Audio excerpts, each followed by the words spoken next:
नमस्कार, मैं हूं दीपिका शर्मा और आप देख रहे हैं क्राइम तक। एक ऐसी महिला जो खुद को एनआईटी का प्रोफेसर बताती है, एक ऐसी महिला जो कहती है उसके पास एक ऐसा आईडी कार्ड है जिससे ये साबित होता है कि वो एक प्रोफेसर है, वो बच्चों को पढ़ाती है, वो यूनिवर्सिटी जाती है। लेकिन सच कुछ और ही था। ये माफिया दरअसल 6 लोगों का कत्ल करने वाली एक माफिया क्वीन होती है। इसके पास ना तो कोई ऐसा आईडी कार्ड था, ना ही ये कोई प्रोफेसर थी। लेकिन ये राज 14 साल तक लोगों को यही पता था कि ये महिला एक प्रोफेसर है, रोज़ यूनिवर्सिटी जाती है। तो आखिर इसने ये सब कैसे मैनेज किया और 6 लोगों का कत्ल लगातार इसने कैसे किया, इसकी कहानी मैं आपको माफिया क्वीन के इस एपिसोड में बताऊंगी। दरअसल इस महिला का नाम है जॉली जोसेफ, जो कि केरला की रहने वाली है। इसकी शादी होती है। ये शादी होने के बाद एक बड़े से घर में जाती है, पिंक कलर का घर जो बाहर से काफ़ी सुंदर दिखता है, लेकिन उसके दरवाजे काफ़ी डरावने नज़र आते हैं।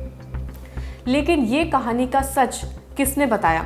दरअसल उस घर के बराबर में जो 20 साल से एक मोहम्मद बावा नाम का शख्स रहता था, उसने ये सारी कहानी बताई। वरना शायद जॉली जोसेफ के बारे में आज ये कहानी ना सुनाई जाती, शायद ये ना पता चलता कि उसने 6 लोगों का कत्ल कैसे किया और क्यों किया।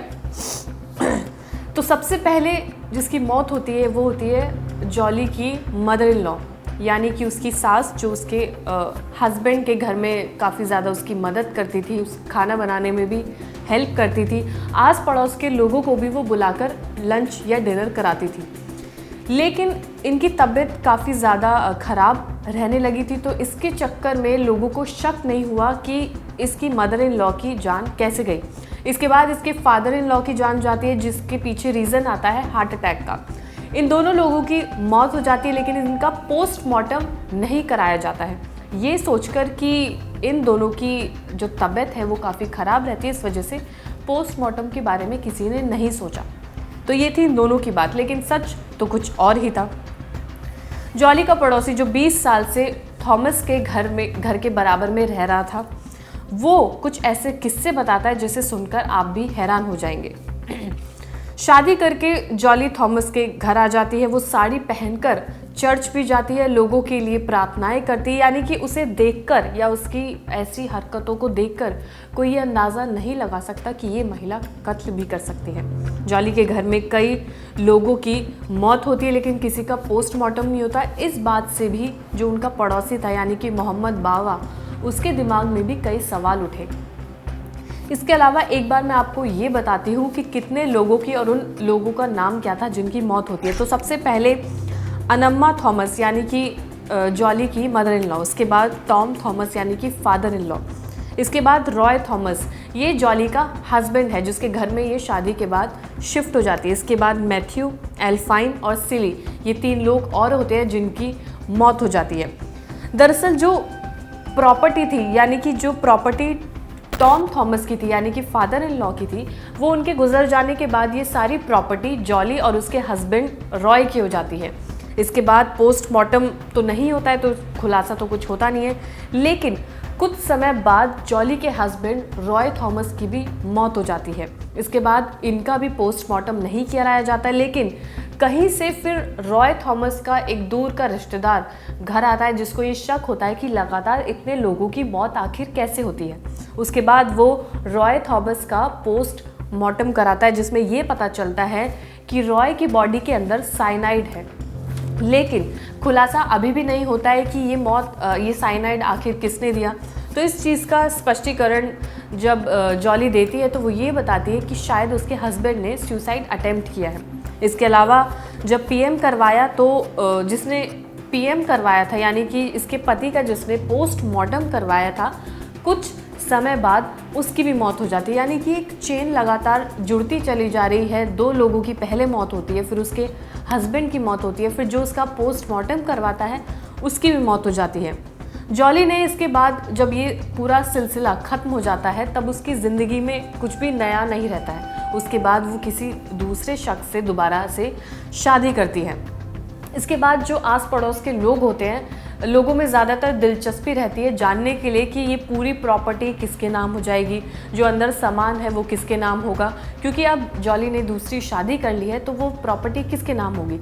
तो विल में काफ़ी तरह के बदलाव देखे जाते हैं, जिसके बाद लोगों में शक और ज़्यादा पैदा होने लगता है। ये सारी प्रॉपर्टी जॉली के नाम हो जाती है और वो किसी और से शादी कर लेती है। रॉय के भाई ने एक इन्वेस्टिगेशन कराया, क्योंकि जब ये एक सारी मौत हो जाती है तब ये लगता है लोगों के दिमाग में कई सवाल उठने लगते हैं। तो एक और रॉय का भाई उनके घर आता है और उसके बाद वो सोचता है कि इसके पीछे की इन्वेस्टिगेशन की जानी चाहिए।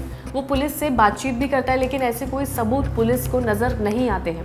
उसके बाद ये जो पूरा केस है वो आगे पहुंचाया जाता है, यानी कि एक क्राइम यूनिट को दिया जाता है।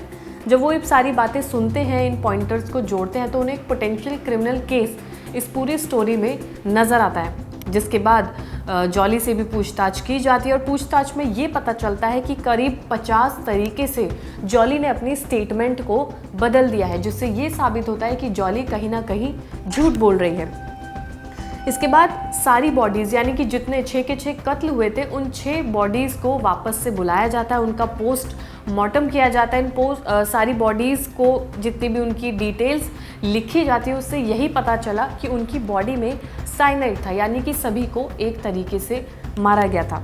इसके बाद जॉली जब से पूछताछ की जाती है तो वो ये कबूल कर लेती है कि उसने ये 6 के 6 कत्ल किए हैं। जब पुलिस इन्वेस्टिगेशन करती है तो काफ़ी प्रेस कॉन्फ्रेंस भी की जाती है। उसके बाद दोबारा से जॉली से सवाल जवाब किए जाते हैं, तो कई बार स्टेटमेंट ऊपर नीचे जॉली ने की है। उसके बाद अंत में वो ये कबूल कर लेती है कि उसने इन 6 लोगों का कत्ल किया है। इसके बाद जॉली से ये पूछा जाता है कि इसके पीछे की वजह क्या थी। आमतौर पर ये वजह साफ नज़र आ रही है, जो कि उसने भी कबूला।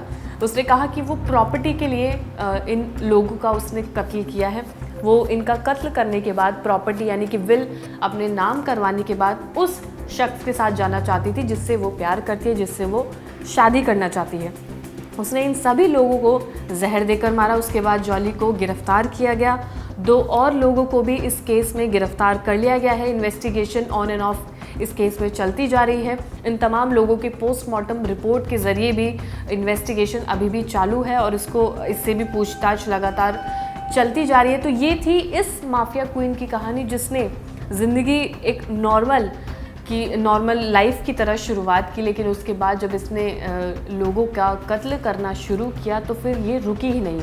इसने अपने ही परिवार के कई लोगों का कत्ल किया, सबको साइनाइड दिया। उसके बाद जिससे शादी होती है उसकी ज़िंदगी में भी काफ़ी भूचाल आया, कई लोगों का कत्ल किया।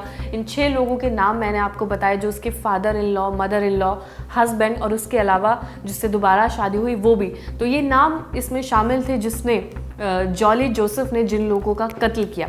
इसके अलावा अगर कोई नाम आप जानते हैं तो मुझे ज़रूर बताइएगा, उसकी कहानी मैं आपके सामने लेकर आऊँगी। ये कहानी थी केरला की, जहाँ पर जॉली जोसेफ ने इन तमाम लोगों का कत्ल किया।